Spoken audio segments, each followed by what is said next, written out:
Session 2021-22 में सभी का स्वागत है। देखते हैं हमारे टीचर्स की टीम ने क्या आप लोगों के लिए तैयार किया है। बने रहिए कमल एकेडमिक कोच पे और अपने बच्चों की पढ़ाई पे बिल्कुल लापरवाही ना बरतते हुए हमारे टीचर्स के प्रयासों को साथ दीजिए अपना, जिससे कि पढ़ाई प्रॉपरली हो सके। आइए देखते हैं आज क्या पढ़ने वाले हैं। हेलो स्टूडेंट्स, आज हम साइंस में नया चैप्टर स्टार्ट करने जा रहे हैं, फाइबर टू फैब्रिक। मतलब इसमें बेसिकली ये बताएगी कि फाइबर से फैब्रिक किस तरीके से बनता है, फाइबर कहाँ से आता है, किस तरीके से बनता है, उससे फिर फैब्रिक कैसे बनाया जाता है। मतलब फाइबर से जो क्लॉथ्स होते हैं वो किस तरीके से कन्वर्ट किए जाते हैं, इस चैप्टर में सब चीज़ बताया गया है। तो सबसे पहले यहाँ पे फाइबर्स क्या होता है। फाइबर्स क्या होते हैं? जो लॉन्ग और थिन थ्रेड लाइक स्ट्रक्चर्स होते हैं वो बेसिकली होते हैं हमारे फाइबर्स। फिर फाइबर्स जो है वो टू कैटेगरीज में क्लासीफाई किए गए, एक नेचुरल फाइबर्स और एक मैनमेड फाइबर्स, या जिसे बोलते हैं सिंथेटिक फाइबर्स। नेचुरल फाइबर्स जो हमें प्लांट्स और एनिमल से ऑब्टेन्ड होते हैं, और मैनमेड फाइबर्स जो कि मैनमेड होते हैं, मतलब मैंस के द्वारा बनाए जाते हैं। नेचुरल फाइबर्स में जैसे कि आ जाता है हमारा प्लांट्स और एनिमल्स वाला आ जाता है, से मिलते हैं हमारे कॉटन, जूट, सिल्क। सिल्क तो नहीं, सिल्क हो गया एनिमल फाइबर हो गया हमारे, क्योंकि वो सिल्क वॉर्म से मिलता है। उसके बाद यहीं पे हम यही चीज़ पढ़ेंगे कि फाइबर्स फ्रॉम एनिमल्स के बारे में बात करते हैं। सबसे पहले हम एनिमल से फाइबर्स मिलते हैं बेसिकली हमारे वूल और सिल्क। अब यहीं पे आता है फिर production of processing of wool. अब वूल किस तरीके से प्रोड्यूस होता है। वूल फाइबर होती है वो नेचुरल हेयर होता है जो कि बॉडी एनिमल की बॉडी पे ग्रो होते हैं, जिसे बोलते हैं हम फ्लीस। फ्लीस जो है वो एक प्रोटीन सब्सटेंस से बना हुआ होता है जिसे बोलते हैं कैरेटिन। ये जो प्रोटीन कैरेटिन है ये बना होता है कार्बन, हाइड्रोजन, नाइट्रोजन, सल्फर से। मतलब है टू काइंड्स ऑफ हेयर दे रखे हैं जो कि फ्लीस में होता है, एक तो कैम्प और एक सॉफ्ट अंडर हेयर, जो कि थोड़ा सा थिक होता है, स्ट्रेट होता है, रफ होता है, और थोड़ा सा डिस्कार्डेड होता है, खराब सा होता है वो। और सॉफ्ट अंडर हेयर जो होता है उसमें क्रिम्स होते हैं बहुत, मतलब उसमें जो हेयर होते हैं बहुत सॉफ्ट होते हैं। ये जो फाइबर्स होता है स्किन के बहुत क्लोज होता है। ये फूल उसी से बनता है जिसमें फाइन सॉफ्ट या कर्ली हेयर्स होते हैं। उसके बाद क्वालिटी आती है कि जो क्वालिटी ऑफ फाइबर है वो किस पे डिपेंड करती है, मतलब जो हम वूल निकाल रहे हैं वो किस पे डिपेंड करती है, क्या क्या चीज़ होनी चाहिए, वो यहाँ पे पॉइंट्स दे रखे हैं। जैसे कि एनिमल की एज और हेल्थ कंडीशन अच्छी होनी चाहिए। एनवायरनमेंट डिफर करता है, उसमें हॉट है या कूल है जहाँ पे एनिमल वहाँ रह रहा है। उसके बाद एनिमल की बॉडी का पार्ट जहाँ से हम वूल को शेयर कर रहे हैं। उसके बाद वूल जो है वो मेनली बहुत एनिमल से ऑब्टेन्ड होते हैं, like sheep, goat, rabbit, camel, alpaca, mink. Common source है वूल ऑब्टेन्ड होने का वो है शीप। फिर उसके बाद पे डिफरेंट टाइप्स ऑफ वूल दे रखे हैं, कुछ अलग अलग टाइप्स के वूल हैं, जैसे कि यहाँ पे नेम्स दे रखे हैं, लैम्स वूल, सॉफ्ट वूल, रफ वूल, एंगोरा वूल, पाशमिना, शातूस। तो इन सब चीज़ के बारे में बताया गया है कि ये वूल जो है वो कैसे एनिमल से आते हैं, कहाँ रहते हैं, कहाँ से आते हैं। इन सब चीज़ के बारे में आप खुद से अच्छे से रीड कीजिए। उसके बाद नेक्स्ट टॉपिक आता है यहाँ पे rearing and breeding of animals for wool. Wool के ना एनिमल्स को रियर करना, उसको ब्रीडिंग करना। शिपयार्ड्स के थ्रू अलग अलग एनिमल्स को रियर किया जाता है, उनको ब्रीड करवाया जाता है, मतलब उनको सही से न्यूट्रिशनिस्ट फूड्स वगैरह खिलाए जाते हैं, न्यूट्रिशंस प्रोवाइड की जाती है उनके लिए, और रहने के लिए अलग अलग कंडीशंस प्रोवाइड की जाती है। तो ये सब चीज़ आती है हमारी रियरिंग और ब्रीडिंग में। तो उसके बाद बात करते हैं प्रोसेस ऑफ फ्लीस। अब फ्लीस निकालने के लिए प्रोसेस क्या होता है, यानी कि जो वूल ऑब्टेन्ड होते हैं एनिमल्स से, उसके लिए प्रोसेस क्या होता है। सबसे पहले क्या प्रोसेस होता है यहाँ पे शेयरिंग। शेयरिंग मतलब यहाँ पे हो गया फ्लीस का रिमूवल होना, यानी कि जो हेयर होती है एनिमल्स की, जो हेयर होती है उन सब का रिमूवल होना उनकी स्किन से, इस प्रोसेस को बोलते हैं हम शेयरिंग। फ्लीस जो शेयर्ड होती है वो होती है स्प्रिंग सीजन में। तो ना उसके बाद सेकंड स्टेप आता है हमारा वॉशिंग और स्कोरिंग, यानी कि जो शेयर्ड हेयर है, जो शेयर हेयर थे हमारे पास को वॉश किया जाता है, क्योंकि उसमें मेनली क्या होते हैं, बहुत डस्ट वगैरह, ग्रीस, बहुत सारी चीज़ चिपकी हुई होती है, बहुत सारे डर्टी चीज़ होती हैं, तो उनको वॉश किया जाता है। इस प्रोसेस को बोलते हैं हम स्कोरिंग। फिर वॉशिंग के बाद जो फ्लफी फाइबर्स होता है, यानी कि जिसे बोलते हैं बर्ड्स, वो रिमूव किए जाते हैं, फ्लफी फाइबर्स रिमूव किए जाते हैं फ्लीस में से। बाद स्टेप आता है यहाँ पे ग्रेडिंग और सोर्टिंग। क्या करते हैं, वूल के जो अलग अलग वेराइटीज होते हैं सबको अलग अलग करते हैं, मतलब जिसका टेक्सचर्स अलग है, जिसकी क्वालिटीज अलग है, वो सब उन सब वूल्स को अलग अलग करते हैं। फिर उसके बाद नेक्स्ट प्रोसेस आता है कार्डिंग और कॉम्बिंग। तो फाइबर्स को सॉर्टिंग करने के बाद ये जो होते हैं वो रोलर्स के थ्रू पास होते हैं। रोलर्स जो होते हैं उसमें बहुत सारी शीट्स कवर्ड होती हैं क्लॉथ्स की, और बहुत थिन वायर टीथ होते हैं उसमें।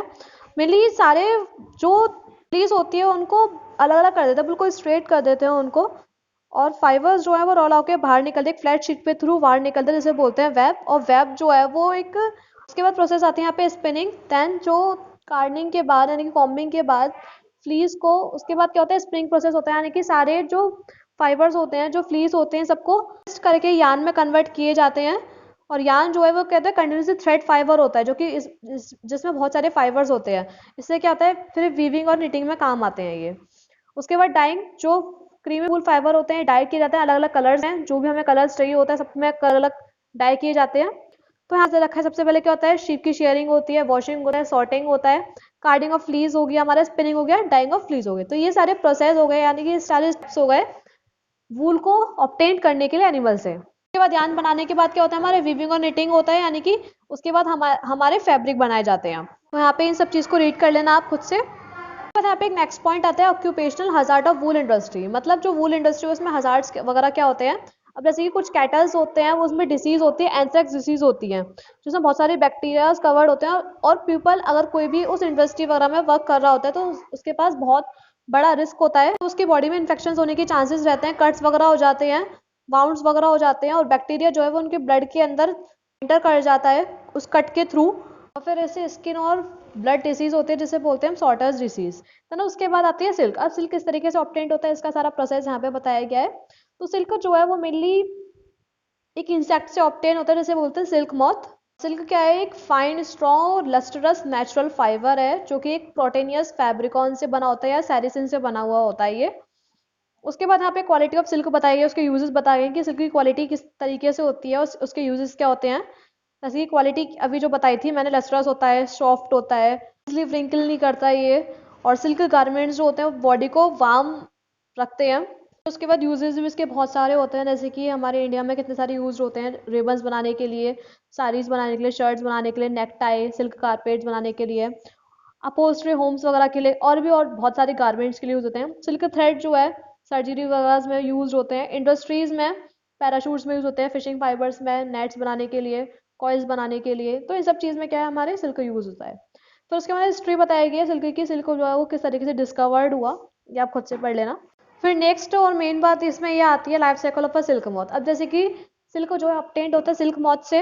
अब यहाँ पे सबसे पहले लाइफ साइकिल बताई गई है कि सबसे पहले सिल्क मॉथ किस तरीके से डेवलप्ड होता है और उसमें से सिल्क जो है वो किस तरीके से ऑब्टेन करते हैं। तो सबसे पहले क्या होता है, अलग अलग स्टेजेस होती हैं, मतलब बेसिकली 4 स्टेज में कंप्लीट होता है सिल्कवर्म। एग्स, लार्वा या जिसे बोलते हैं हम कैटरपिलर्स, कोकून, और फिर एडल्ट।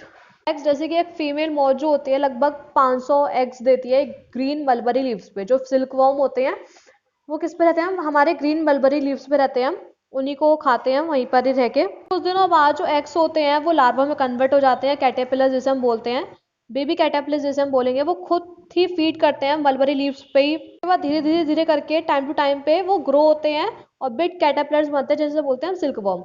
और ये सारे सिल्कवर्म होते हैं, 2 सिल्क ग्लैंड्स बियर्स करते हैं अपने साइड वाइज, हेड के साइड वाइज। उसके बाद जो ग्रोन अप सिल्कवर्म होता है वो ईटिंग वगैरह स्टॉप कर देता है, खाना वगैरह स्टॉप कर देता है अपना। तो अपने ग्लैंड से एयर में लिक्विड सिल्क को एक्सट्रूडिंग करता है अपने हेड से, अपने हेड को स्विंग करके। वो लिक्विड जो होता है वो जल्दी ड्राई हो जाता है, fine strong covering silk filaments बना लेता है उसकी बॉडी। और ये जो कवरिंग होती है सिल्क फिलामेंट्स की, जहाँ पे कैसे होता है उसे बोलते हैं कोकून। इस स्टेज को बोलते हैं प्यूपा स्टेट। देन उसके बाद एडल्ट विंग मॉथ, जो प्यूपा होता है कोकून के अंदर, वो मॉथ डेवलप है, मतलब उसके सारे विंग्स वगैरह लिए आते हैं। कोकून को कट करके फिलामेंट्स के थ्रू सिल्क से एडल्ट विंग मॉथ में कन्वर्ट हो जाता है। तो ये थी हमारी सिल्क मॉथ की लाइफ साइकिल पूरी। उसके बाद यहाँ पे पॉइंट आता है सेरिकल्चर। हमारा सेरिकल्चर क्या होता है, जो ब्रीडिंग या रेयरिंग होती है सिल्कवॉर्म की, सिल्क को प्रोड्यूस करने के लिए, उस प्रोसेस को बोलते हैं हम सेरिकल्चर, या इसे सिल्क फार्मिंग के नाम से भी जाना जाता है। उसके बाद कुछ प्रॉपर वैरायटीज होते हैं सिल्क के, लाइक तसार सिल्क हो गया, मूंगा सिल्क हो गया, कोसा सिल्क हो गया। और यहाँ पे अलग अलग स्टेट्स बता रखा है जहाँ पे सिल्क प्रोड्यूस होता है, इन सबको अगर रीड कर लेना। फिर उसके बाद नेक्स्ट टॉपिक आता है प्रोडक्शन ऑफ सिल्क। सिल्क अब किस तरीके से प्रोड्यूस होता है, ये इसके बारे में बताया गया है यहाँ पे। पहले तो उसमें पूरी साइकिल बता रखी है कि पहले 500 एग्स प्रोड्यूस होता है female moth, adult female moth के थ्रू। उसके बाद वो होता है कैटरपिलर्स में कन्वर्ट वो हो जाते हैं जो कि मलबरी लीव्स पे रहते हैं। देन उसके बाद जब सिल्क वॉर्म्स वगैरह जो होते हैं ईटिंग करना स्टॉप कर देते हैं, देन वो क्या करते हैं, प्यूपा में कन्वर्ट होने लग जाते हैं। तो उसके बाद पूरा ग्रो नहीं होने देते ये इसको, कोकोन्स को पूरा ग्रो नहीं होने देते। तो इसमें क्या करते हैं ये लोग, कलेक्ट करते हैं सारी चीज़ को और एक हॉट बॉइलिंग वाटर में डाल देते हैं, उसके बाद कोल्ड वाटर में डालते हैं। तो इससे क्या होता है, प्यूपा जो होता है कोकून के अंदर वो किल हो जाता है, वहीं के वहीं मर जाता है, सिल्क फाइबर छोड़ देता है जो कि अलग सेपरेट कर लेते हैं वो लोग। उसके बाद उसको ड्राई करते हैं ड्रायर से या सन से। उसके बाद कोकून्स जो है ब्रश करते हैं, धीरे धीरे उसे हटाते हैं वहाँ से सिल्क फिलामेंट से। जो प्रोसेस होता है अनवाइंडिंग फिलामेंट्स को कोकून से हटाने का, मतलब कोकून से फिलामेंट्स को हटाने का, उस प्रोसेस को बोलते हैं हम रीलिंग। फिर उसके बाद फैक्ट्री जहाँ पे सिल्क फाइबर अनबाउंडेड किए जाते हैं कोकून से, बहुत सारे सिल्क के बंडल्स में बहुत सारे सिल्क के थ्रेड्स बनते हैं या यार्न्स बनते हैं, उसे बोलते हैं फिलेचर। फिर उसके बाद कोकून्स जो है वो रील्ड होते हैं, बहुत सारे कोकून्स रील्ड किए जाते हैं और ट्विस्ट किए जाते हैं यार्न बनाने के लिए। उसके बाद ये जो सिल्क यार्न होता है वो वीव किया जाता है फैब्रिक्स में, लूम्स में वीव किया जाता है ये।